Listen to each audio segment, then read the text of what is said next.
Olá pessoal, aqui é o professor Ezequias com mais uma aula sobre movimento uniformemente variado para a gente finalizar essa lista de exercícios. Então vamos fazer a parte 2 hoje. Então, dando continuidade, né, da lista de exercícios da semana passada, a gente vai começar aqui com o exercício 4. O exercício 4 diz o seguinte: a função da posição de um ponto material com movimento retilíneo uniformemente variado no SI é S igual a 10 mais 2t mais 2t quadrado. Aí ele pergunta, determine, letra A, a posição inicial e os módulos da velocidade inicial e da aceleração desse ponto material. Letra B, a função da velocidade. Letra C, o gráfico da posição pelo tempo. Letra D, o gráfico da velocidade pelo tempo. E letra E, o gráfico da aceleração pelo tempo. Então a gente vai encontrar cada um desses itens agora, nesse momento. Então vamos começar pela letra A. Na letra A ele quer a posição inicial e os módulos da velocidade inicial e da aceleração. Vou começar, para a gente começar, né, resolvendo essa questão, a gente primeiro precisa saber qual é a função genérica de uma função da posição pelo tempo no movimento uniformemente variado. Que é essa daqui. Essa é a nossa função genérica, a mais conhecida como sorvetão, né? Onde ela diz que a posição final é igual à posição inicial, mais a velocidade inicial multiplicado pelo tempo, mais a aceleração dividido por 2 multiplicado pelo tempo ao quadrado. Essa é a minha função da posição pelo tempo, no movimento uniformemente variado. Minha função genérica, né, no caso. Vamos comparar a nossa função genérica com a função que nos foi dada. Assim como a gente já fez anteriormente em vários outros exercícios, utilizando funções. Como é que a gente faz? Primeiro a gente vai identificar a posição inicial. Na função genérica, a minha posição inicial é esse ponto aqui, onde eu acabei de marcar.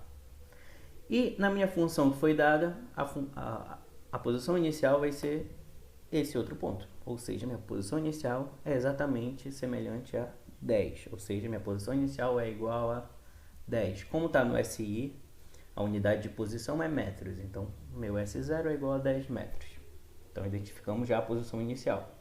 A gente vai fazer a mesma coisa com a velocidade inicial. Na minha função genérica, a minha velocidade inicial é esse ponto que eu acabei de marcar. É esse que está do lado do t, né? Multiplicando pelo t. E na minha função que foi dada pela questão, é esse valor aqui igual a 2. Então, minha velocidade inicial é exatamente igual a 2. Como está no SI, a unidade é metros por segundo. Então, 2 metros por segundo.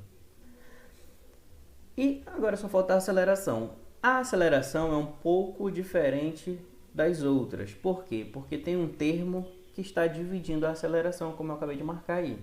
A aceleração está sendo dividida por 2. E a gente compara esse valor, né, aceleração dividido por 2, com o valor que está do lado do t ao quadrado, na nossa função que nos foi dada, que é igual a 2. O que isso significa? Que esse a sobre 2 é igual ao 2 da função que nos foi dada. Então eu faço isso, né? A sobre 2 é igual ao 2 que nos foi dado. Esse 2 está dividindo, ele passa multiplicando. Então, a minha aceleração é 2 multiplicado por 2. Então, 2 vezes 2 é 4. Então, minha aceleração é 4 metros por segundo ao quadrado. Se você não conseguir fazer essa associação, é só fazer o seguinte. Você pega o valor que está do lado do t ao quadrado, né? Nesse caso era o 2, né? Mas podia ser qualquer outro valor, dependendo da função. E multiplicava por 2 que você acharia a aceleração. É a mesma coisa. É a mesma forma de fazer. Então, essas são as questões, né? Então, posição inicial é igual a 10 metros, velocidade inicial é igual a 2 metros por segundo e a aceleração é igual a 4 metros por segundo ao quadrado. Então, a gente achou cada termo na letra A. Na letra B, ele quer a função da velocidade, no caso, a função da velocidade pelo tempo, né? É a única variável que a gente sempre associa. Então, a função da velocidade pelo tempo. A função genérica da velocidade pelo tempo é essa daqui, né? Que diz que a velocidade final é igual à velocidade inicial mais a aceleração multiplicado pelo tempo. Então, essa é a nossa função da velocidade aqui no movimento uniformemente variado. Aqui, como eu sei que essa função tem duas variáveis, que é a velocidade e o tempo, e essa daqui, ó, a velocidade, e a minha outra variável é o tempo. As outras a gente chama de constantes, ou seja, são valores que a gente vai substituir para saber justamente quanto vale a nossa função da velocidade. Quem são essas constantes? É justamente a velocidade inicial, que a gente achou na letra A, e a aceleração, também a gente achou na letra A. Então a gente vai substituir. A minha velocidade inicial lá na letra A, se eu não me engano, deu 2 metros por segundo. E a minha aceleração, se eu não me engano, deu 4 metros por segundo ao quadrado. Então eu substituo. Então tá aqui, ó. A velocidade deu 2, né? Como a gente viu lá na letra A. E a aceleração deu 4. Substituindo na minha função, é essa que vai ficar. É assim que vai ficar, né? Velocidade é igual a 2 mais 4 multiplicado pelo tempo. Só isso, não precisamos fazer mais nada. Então, substituindo as constantes e deixando só as variáveis da função específica, a gente acaba com esse ponto, né? Encontrando, né, a função da velocidade pelo tempo. Então a gente só deixa as variáveis, velocidade e tempo. O resto a gente substitui, né? Que são valores que a gente acabou de encontrar. Na letra C, ele quer saber o gráfico da posição pelo tempo dessa função. Essa aqui vai dar um pouquinho mais de trabalho. Por quê? O que a gente precisa fazer? A gente precisa saber valores específicos, tanto da posição pelo tempo, para a gente fazer uma tabela, porque vai ser os pares ordenados, né? Para a gente poder colocar na nossa função, para poder criar, né, o gráfico. Então, o que eu vou fazer primeiro? Eu vou substituir valores específicos dentro dessa função. Como assim, professor? Qual é a função que a gente tem da posição pelo tempo? É essa daqui, ó. A S igual a 10 mais 2t mais 2t quadrado, né? Essa função que nos foi dada. E o que eu vou fazer? Primeiramente, eu vou estimar valores para o tempo. O primeiro tempo eu vou chamar ele tempo zero, tempo igual a zero, e vou substituir dentro dessa função específica. Por quê, professor? Porque se a gente estima esses valores dentro da função, a gente vai ter pares ordenados correspondentes que a gente vai poder fazer a nossa tabelinha e depois colocar esses pares ordenados no gráfico. Então, o primeiro ponto que eu vou pegar é quando o tempo é igual a zero. Então, quando o tempo é igual a zero, eu pego a minha função e aonde tem um t, eu substituo por zero. Então, vai ficar s igual a 10 mais 2. Aqui era multiplicando pelo t, mas só que o tempo é zero, vai ser zero. E aqui também era t, e eu vou substituir por zero. Fazendo essa multiplicação, vai ficar 2 vezes 0 é 0, e aqui também vai ficar 0 ao quadrado é 0, e 2 vezes 0 é 0. Então, só vai sobrar o 10. Então, meu S é igual a 10. Então, já tenho meu primeiro par ordenado. Quando o tempo é 0, o meu S é igual a 10. Vou continuar, porque eu preciso de vários pontos, né, para me poder fazer o gráfico, né? Eu não posso fazer o gráfico só com 2 pontos, ou só com 3 pontos, é muito pouco. Eu tenho que ter pelo menos uns 5 pontos, né, para poder fazer um gráfico decente, vamos dizer assim. Então, vou pegar outro ponto, quando o tempo é igual a 1. Quando o tempo é igual a 1, eu só substituo, faço a mesma coisa. Vou repetir a função e no lugar do tempo eu substituo por 1. Então, vai ficar assim dessa forma. Então, vai ficar S igual a 10 mais 2 vezes 1 mais 2 vezes 1 ao quadrado. Fazendo essa soma dá igual a 14. Essa soma e essa multiplicação, né? Respectivamente. Então, S vai ser igual a 14. Então, quando o meu tempo é 1, o S é igual a 14. Já tenho meu segundo par ordenado. E vou continuar fazendo. Quando t é igual a 2, fazendo a mesma coisa, o meu S vai dar igual a 22. Quando t é igual a 3, o meu S vai dar igual a 34. E quando t é igual a 4, o meu S vai dar igual a 50. E quando t é igual a 5, o meu S vai dar igual a 70. Então, aqui eu tenho 5 pares ordenados. E esses 5 pares ordenados eu vou fazer uma tabelazinha só para me gravar, né, esses dados para me poder jogar para o meu gráfico. Então, como é que eu faço isso? Uma tabelinha assim, ó, nesse formato. Aqui eu botei X, mas foi sem querer, tá, pessoal? É porque é uma outra forma de escrever o S, mas é S aqui. Pode colocar S que não tem problema não, é só uma outra nomenclatura. Então, quando o meu tempo foi 0, o meu S deu 10. Então, é isso que eu coloquei aqui na minha tabela. Quando o meu tempo foi 1, o S deu 14. Quando o meu tempo foi 2, o S deu 22. Quando o meu tempo foi 3, o meu S foi 34. Quando meu tempo foi 4, meu S foi 50. E quando o tempo foi 5, meu S foi 70. E esses pontos, esses são pares ordenados, onde a gente vai colocar no nosso plano cartesiano aqui no gráfico. E é assim que a gente vai fazer. Então, eu já fiz aqui o gráfico e ficou dessa maneira aqui, ó. Bonitinho. Então, aqui, ó, tempo 0 e o S10 é esse par ordenado aqui, esse ponto. Quando o tempo é 1, tá aqui tempo 1, o S é 14. Então, tá aqui o 14. Não tá, eu não coloquei o valor aqui, mas é aproximadamente 14 aqui. Quando o meu tempo é 2, o S é 22. Está aqui meu outro ponto. Quando o meu tempo é 3, o S é 34. Está aqui meu quarto ponto. Quando meu S é 4, quando meu tempo é 4, o S é 50. Está aqui. E o último ponto é quando meu tempo é 5 e o S é 70. E está aqui meu último ponto. Como eu sei que o gráfico da posição pelo tempo é uma parábola, então eu sei que tem que ter um arco de parábola quando eu ligar todos esses pontos. Então não esqueçam disso.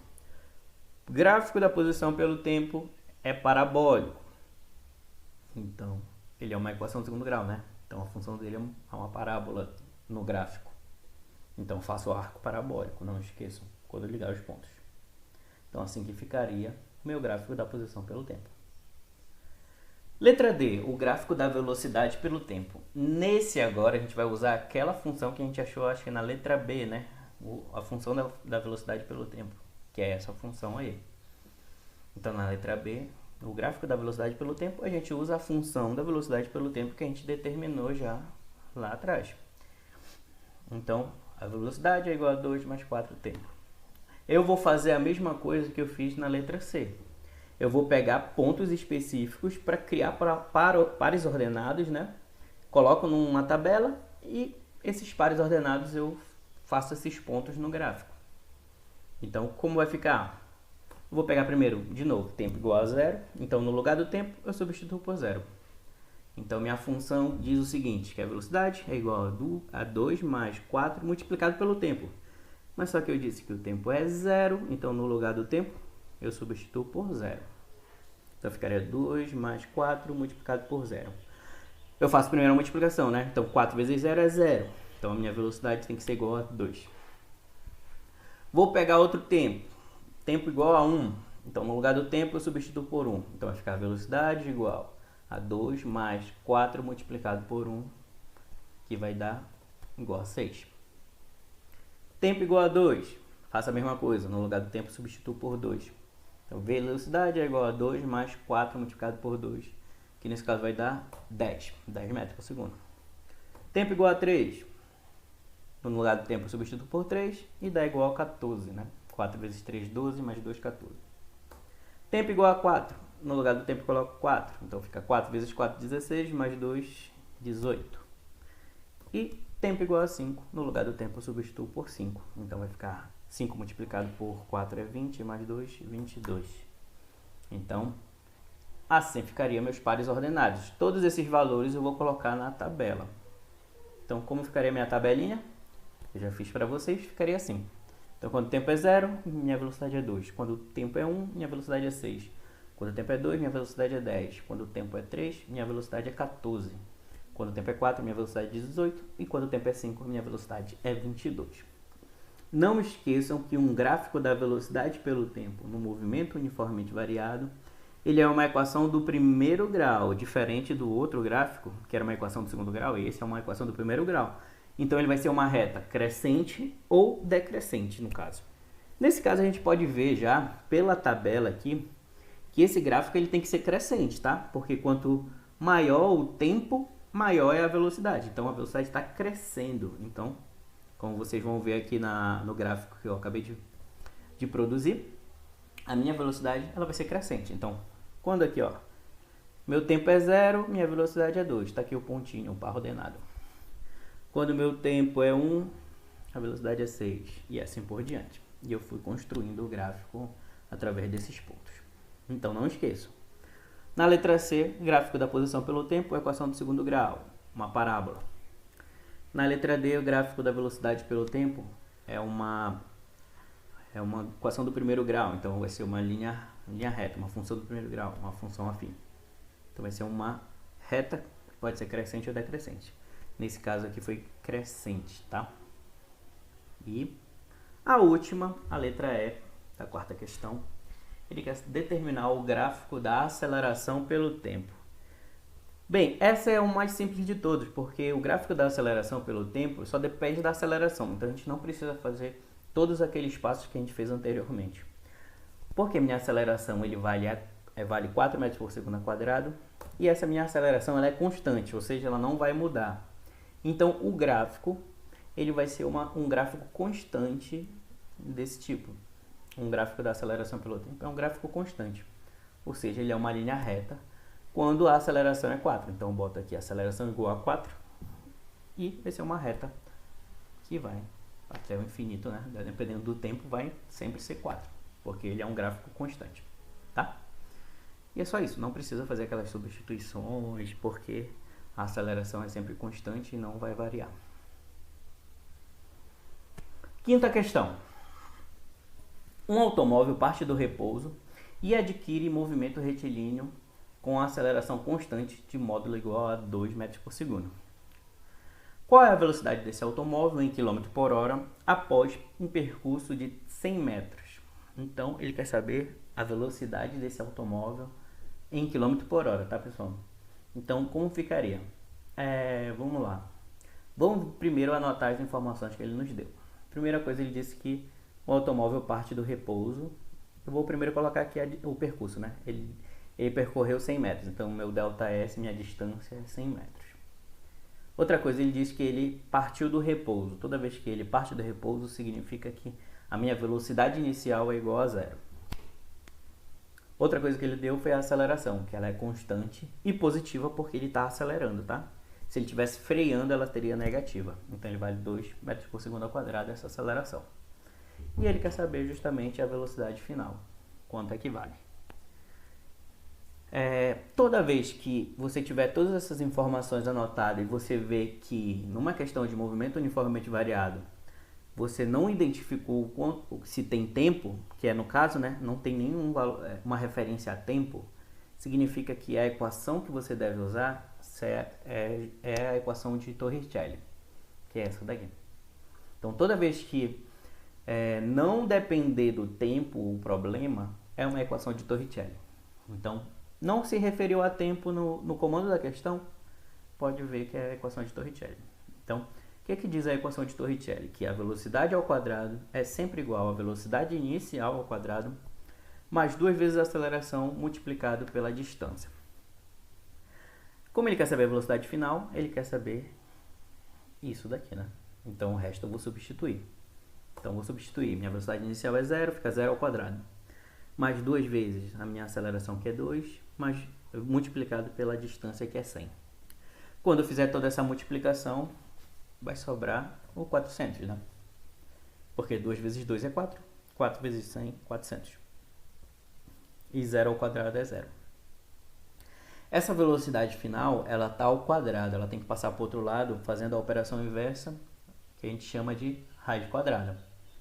Então, minha velocidade vai ser igual a raiz de 400, né? Tá certo. Raiz de 400 é 20 metros por segundo.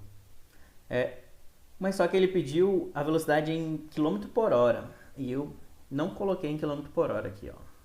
Mas eu vou fazer agora, nesse momento. Porque a gente faz ao vivo. Então, minha velocidade, ele quer em km por hora. De metros por segundo para km por hora, o que a gente faz? Vou até colocar aqui, ó. A gente multiplica por 3,6. Não esqueçam isso. Então, de metro por segundo para km por hora, multiplica por 3,6. 20 multiplicado por 3,6 dá 72 km por hora. Prontinho. E a gente terminou. Ele queria em km por hora, então tá aqui, ó. Era só multiplicar por 3,6 o 20 que deu no final. Não esqueçam de fazer a transformação quando o problema pedir. Então, minha velocidade final é 20 metros por segundo ou 72 km por hora. Sexta e última questão. Ele diz o seguinte: o sistema de freios de um trem pode produzir uma aceleração constante de módulo 5 metros por segundo ao quadrado em trajetória retilínea. Estando o trem com velocidade de módulo 54 km por hora, a que distância da estação os freios devem ser acionados para o trem parar? Então, nessa questão, de novo, ele não fala nada sobre tempo, então, de novo, é uma equação de Torricelli. Mas só que agora ele quer a distância, né? Na outra vez, na questão anterior, ele pediu a velocidade, agora ele pede a distância. Então, ele quer o ΔS. A minha velocidade inicial, ele diz que é 54 km por hora. Eu vou transformar para metros por segundo, né? Porque sempre a gente utiliza o SI, então vai ficar 54 dividido por 33,6 vai dar 15 metros por segundo. Então já fiz a transformação aqui. Então essa é a minha velocidade inicial. A minha aceleração, como ele está freando, ou frenando, né? No caso, esse é o correto. A minha aceleração tem que ser menos 5 metros por segundo ao quadrado, tá? Então sempre na frenagem é negativo a aceleração. E sempre na aceleração, né, no aumento de velocidade, ela é positiva. Então é menos 5 metros por segundo nesse quadro. Menos 5 metros por segundo ao quadrado nesse caso. A minha aceleração. E a minha velocidade inicial tem que ser igual a zero, porque ele quer saber quando tem parar. Então tem que ser zero a minha velocidade inicial. Vou fazer a substituição aqui, né? Então vai ser a equação de Torricelli de novo. Minha velocidade final é zero. A minha velocidade inicial é 15 metros por segundo, multiplicando por 2, multiplicando pela aceleração, que é menos 5, multiplicado pelo ΔS, que é a distância que a gente quer encontrar. Vou fazer todas essas contas e vai ficar 0 igual 15 ao quadrado é 15 vezes 15, que dá 225. 2 multiplicado por menos 5, mais com menos é menos, então 2 vezes 5 é 10, então menos 10. Esse menos 10 vezes ΔS, eu vou passar para o outro lado, ele vai passar positivo, então vai ficar 10 multiplicado por ΔS igual a 225. Esse 10 está multiplicando, eu passo para o outro lado da igualdade dividindo. Então fica 225 dividido por 10, que nesse caso dá 22,5 metros. Esse é a minha distância. Bem, pessoal, a gente encerra por aqui esse conteúdo de movimento uniformemente variado. Qualquer dúvida, eu estarei no EO tanto nas segundas quanto as quartas. Procurem lá o horário, que eu não lembro de cabeça. Mas qualquer dúvida pode me chamar pelo celular, pelas nossas mídias digitais que a gente tem. E é isso aí, pessoal. Qualquer sugestão, estamos aqui. E bom estudo para vocês. Tchau, tchau.